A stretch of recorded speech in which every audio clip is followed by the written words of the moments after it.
The border between Belgium and France sits alongside an old railway on the outskirts of Oudekerke.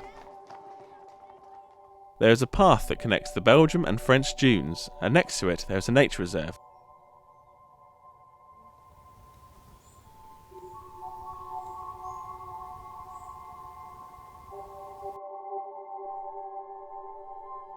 Only a few kilometres from the border is a military cemetery in Willcock.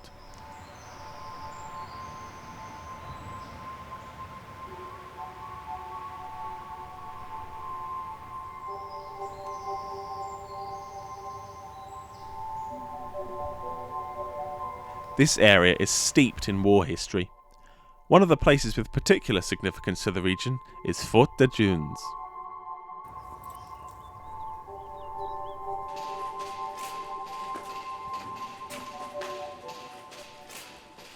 This fort was built at the end of the 19th century, between 1878 and 1880. The style of the fort is Serré de Rivière.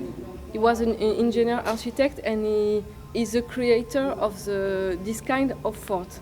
And this kind of fort was all around the French border because we were afraid about the German attacks. But unfortunately, as soon as the fort was finished, it became obsolete because new weapons were invented, new explosives, and so the construction in brick were not secure for the soldier. And it was just a place to make military exercise.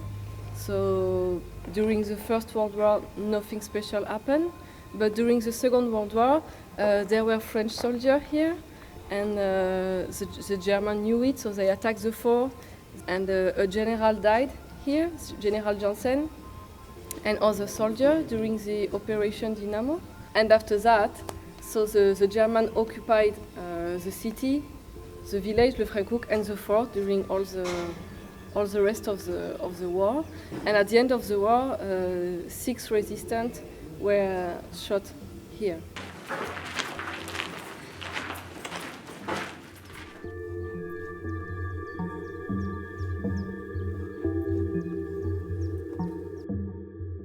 It becomes clear why the fort is positioned here. It is strategically placed between the sea border, the floating land, and the east wall in order to defend Dunkirk.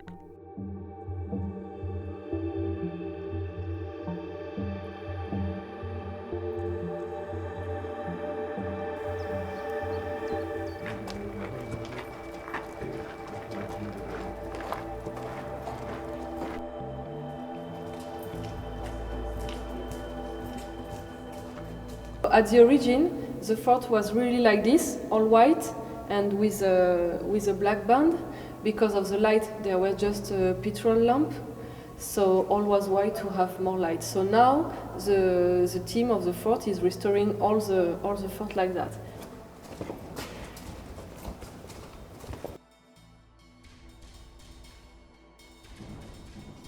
In this room, we put an exhibition, a permanent exhibition about the architecture of the fort on this wall. And on this wall, you have an exhibition that we made about the coastal battery.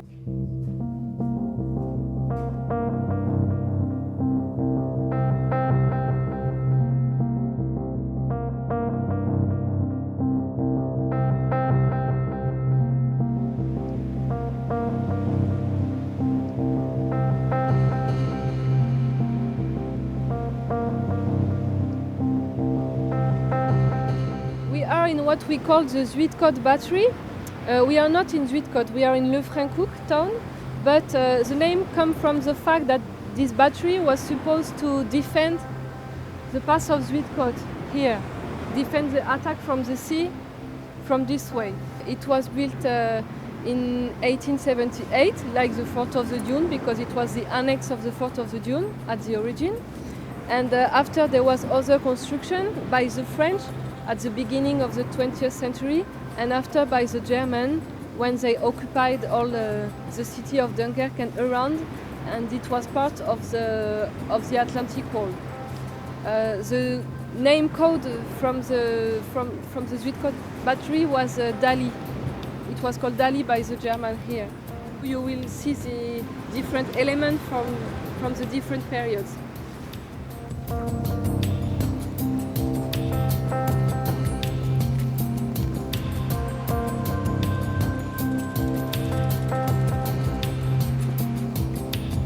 Here you can see the first element of the original battery, which was built at the end of the 19th century. So in yellow brick, like the Fort of the Dune. That was the entrance.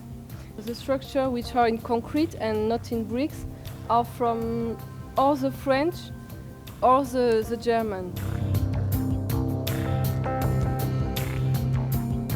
This is French and this is German. This bunker was made by the French in the year 1930. It was equipped with a telemeter, an optical tool to see the boats arrive during the Second World War. So the Germans also used this bunker. They built all the other bunkers along the beach.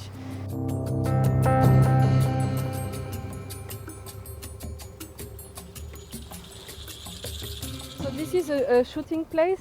It was built also by the French before the Second World War. And you have 3 or 4 other, but now with the vegetation we don't see it well. This is the main bunker built by the German. We call it a wolf head because it's like kind of a wolf head. It was the main bunker after used by the German to survey the sea and prevent an attack from the sea. It was bombed at the end of the war. Well, there was no attack from the sea here because the landing was in Normandy. But the Germans, they believed that the landing will arrive in Nord-Pas-de-Calais, but it arrived in Normandy. So there were not attacks from the sea, but there were bombings here, and many soldiers died. First French in 1940 and in 1944 the German soldier. One of the most important, yet little known stories from the Second World War took place on these shores.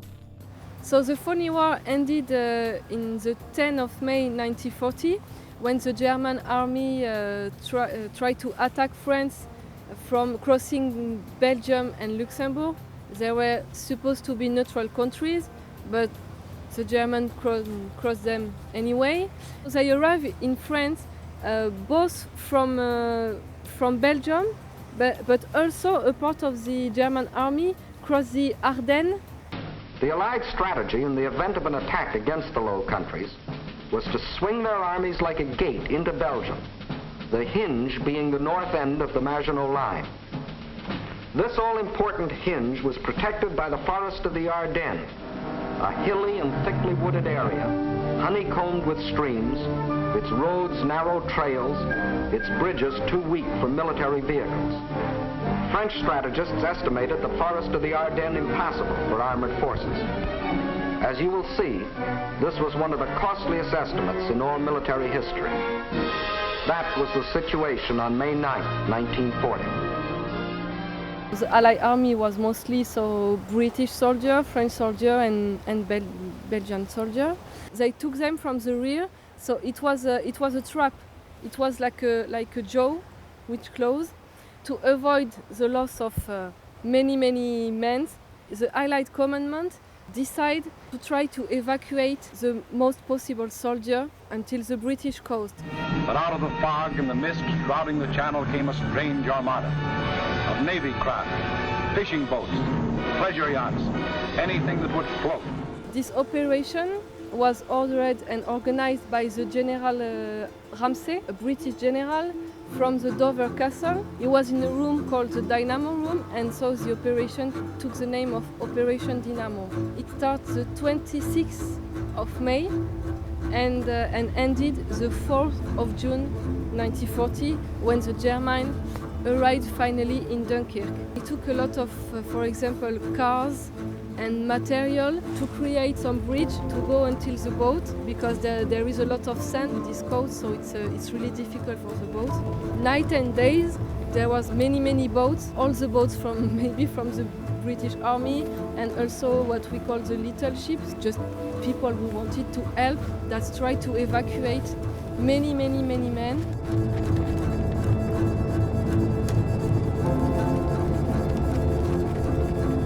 We think that they managed to evacuate about 340,000 men. And the German army didn't arrive straight away because Hitler gave an order to this army to stop and wait. We don't know why. Of course, there were attacks from the Luftwaffe, but there was also, thanks to the bombing, a lot of black smoke, and it was a help for the soldier. It was a kind of miracle that they managed to bring so many men in England. It was a little miracle. Louis Boulot, who is the survivor of the Fort of the Dune, is still alive, and he couldn't embark because his unity, so the 12th Motorized Infantry Division, was covered the Operation Dynamo. When he arrived here, it was too late. He said that he never felt that in his life. He arrived on the beach and it's too late, there is no boat. He knows that German will arrive in a few hours and that it will be prisoner.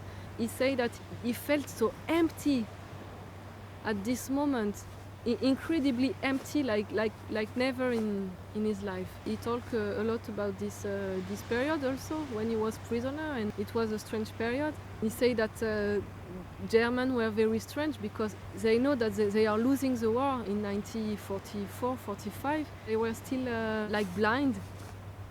Hitler died and stuff. It was impossible in their mind, but at school, when we learn about World War II in France, we speak a lot about Normandy, about resistance, but this part of the history, the Operation Dynamo, is completely absent from the history book for children in school. If we manage to make this part more touristical, more famous, maybe people will start to know it better. I think it's a big part of the history of the Second World War, because without this evacuation, we probably couldn't have the landings after, because all these men were saved. Crossing Nord-Pas-de-Calais, the war memorials and military cemeteries are very prominent in the area. There are over 1,000 Commonwealth cemeteries in this region alone. The biggest of them is in Etaples, which contains over 10,000 graves. During the First World War, the area around Etaples was the home to many enforcement camps and hospitals. You can find troops from the entire Commonwealth and the British Empire. So England, Wales, Scotland, Northern Ireland, Canada, South Africa, New Zealand, Australia, India, China, but also German soldiers that were prisoners and needed medical attention. Every military cemetery is officially given in perpetuity to the country of the soldiers that are buried in there. So technically, this is British territory. Everybody is equal in death. Of course, your rank is mentioned in the tombstone, but it is not recognizable in any way. It's a very important concept of a British military cemetery. This cemetery is a little different. Actually, military cemetery would be very straightforward, just lines and squares. This is a very special one also for this reason. It's more natural, more oriented towards nature.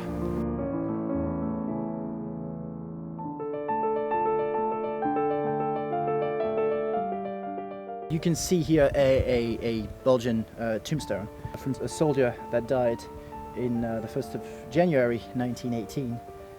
And so he was probably injured and sent here for being taken care of. While Etaples was quite a small town, it had about 5,000 inhabitants during the First World War. It hosted over 125,000 soldiers in a military facility. There was a military training facility called the Bull Ring, where soldiers were trained for the trenches alongside hospitals where injured soldiers were sent. Training conditions were really, really hard. Officers and the NCOs in charge of the training had the reputation of never having been to the trenches. There was a lot of tension between the trainers, let's say, and the soldiers. And one day, a soldier came back from a permission in Étaples a little too late, and as a consequence was considered a deserter. That was the spark, basically, a good enough reason to start a mutiny that lasted 3 days. The consequence of it was that a soldier was executed in November 1917 in Boulogne. The camp and the hospitals were there also because it was far enough from the front lines so that it couldn't be bombed by planes, by German planes. At least at the beginning of the war, because at the end the aviation had made huge improvements, and now they could carry bombs and basically bomb those hospitals. And that's what happened in May 1918 4 times, and it made a lot of casualties.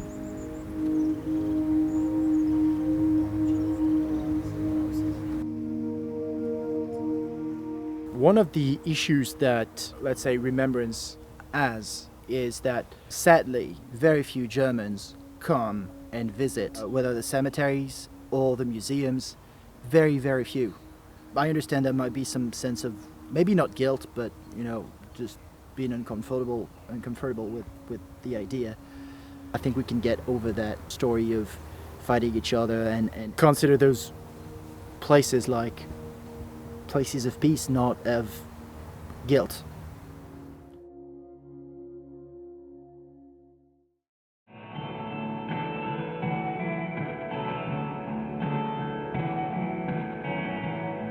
The sea binds all 3 countries, the Netherlands, Belgium and France.